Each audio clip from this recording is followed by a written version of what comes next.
boa tarde, queridos alunos. Continuando a nossa correção da prova da UFRN, agora especificamente com o tema de História. Inicialmente, eu queria lembrar a vocês que essa prova não foi uma prova fácil. Foi uma prova de nível difícil. Algumas questões, sobretudo a letra A da primeira questão da 5, a letra B da questão da ditadura militar, foram relativamente complicadas, e o que nós imaginávamos, que era a RN decidindo, não ocorreu, porque a RN teve uma questão relativamente simples em torno de Natal na Segunda Guerra Mundial. O que decidiu, de fato, foi o conhecimento que você tinha acerca tanto da história geral, especificamente sobre a história antiga, e também sobre os outros assuntos, né, a Revolução Inglesa com a Revolução Industrial e vinculado à ideia da ditadura militar e nova república. Então, a questão 5 trata sobre a democracia. Traz um texto de Ciro Flammarion Cardoso e faz duas perguntas. O quesito A pede que se faça seja mencionado duas diferenças entre o modelo político aristocrático e o modelo político democrático. Então, uma questão relativamente específica, o aluno precisava saber, conhecer a evolução política, sobretudo da cidade-estado de Atenas, e recordar basicamente duas coisas. Inicialmente, que a aristocracia, o modelo político aristocrático, é um modelo político marcado por privilégios hereditários. E o modelo político da democracia é um modelo político marcado pela cidadania, ou seja, um pouco mais amplo.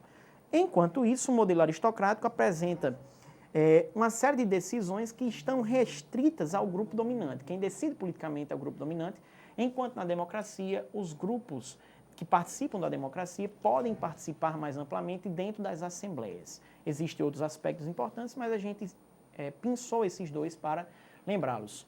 Enquanto isso, a letra B pediu uma comparação entre os aspectos da Grécia e da atualidade em relação à cidadania e ao exercício do voto.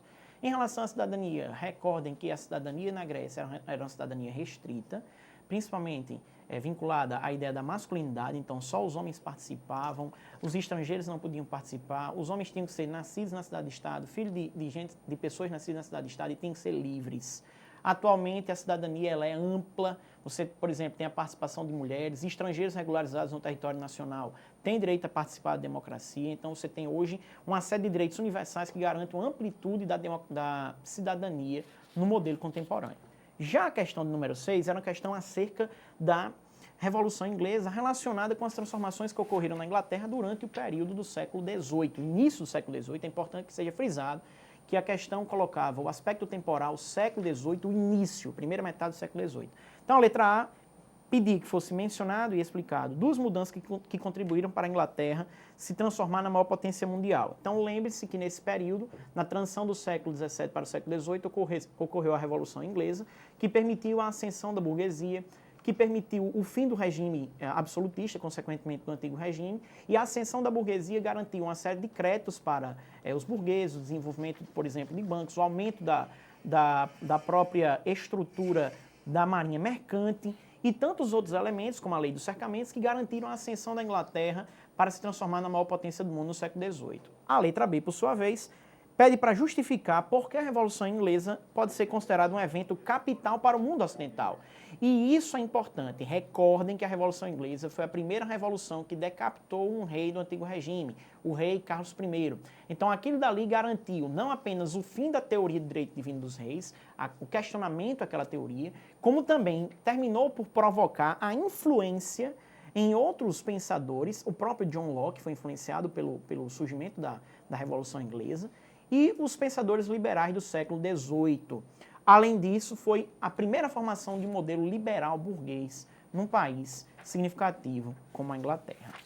A questão 7 é uma questão que fala da transição da ditadura militar para a nova república. A letra A pede que sejam mencionadas duas reformas políticas ocorridas nesse período do declínio do governo militar. Essa aí é uma questão relativamente simples, a letra A. Por quê? Porque você pode falar do fim do AI-5, do ato institucional número 5, o fim do bipartidarismo, então a formação de uma reforma partidária que garantiu o aumento do número de partidos, né? A própria lei da anistia, que foi ampla, que foi irrestrita, e a gente inclusive lembrou isso muito, porque hoje se discute a questão da Comissão da Verdade, é um assunto muito atual, a UFRN está de parabéns colocar essa questão, porque é uma questão atual. E também falar, por exemplo, das eleições indiretas para governador, as eleições diretas para governador de estado, desculpem, a primeira sendo realizada em 1982. Em termos de letra B, pedem que sejam mencionadas e explicadas duas características do período militar que permaneceram nos anos iniciais do governo civil e as mudanças que foram provocadas por esse governo civil. Então, a gente poderia lembrar de alguns aspectos. Essa questão é difícil, porque é específica. Então, a manutenção das eleições diretas para presidente da República. Não se esquecer que a eleição de Tancredo Neves foi indireta. A restrição dos votos aos analfabetos. Essas duas modificações ocorreram apenas com a Constituição de 1988, portanto, já na nova República. E também a ideia da forte presença do Estado na economia, que foi muito forte durante os governos militares e que deixou de ser significativa, principalmente no governo de Collor e Fernando Henrique Cardoso, com a inserção no Brasil no neoliberalismo. A última questão, por sua vez, é a questão 8, trata de Natal na Segunda Guerra, um tema muito clássico, um tema que muita gente apostava, nós apostamos também, discutimos isso várias vezes. E a letra A pedia, por que Natal possibilitou que as nações aliadas alcançassem seus objetivos? Gente, Natal, a gente sempre lembra, Natal é um ponto estratégico, uma localização estratégica. Então, era um ponto estratégico para enviar as tropas norte-americanas para o norte da África, onde estava acontecendo conflitos da Segunda Guerra Mundial, principalmente com alemães e italianos dominando aquele território. Aquilo dali ficou conhecido como o trampolim para a vitória ou percurso Natal-Dakar. E para encerrar, a letra B pede para mencionar duas mudanças no âmbito local, aqui em Natal, relacionadas ao momento histórico. Então, são várias, por exemplo, mudança no cotidiano em termos de roupas, né, modificação da forma de se vestir, a própria inserção de palavras em inglês no vocabulário, a ideia dos blackouts, que alterou a sociabilidade noturna. Então, à noite, Natal, vivia os blackouts por causa da ameaça de ataques na Segunda Guerra Mundial. O próprio crescimento da cidade, provocado pelo desenvolvimento do comércio e a expansão da rede urbana. Tá ok, pessoal?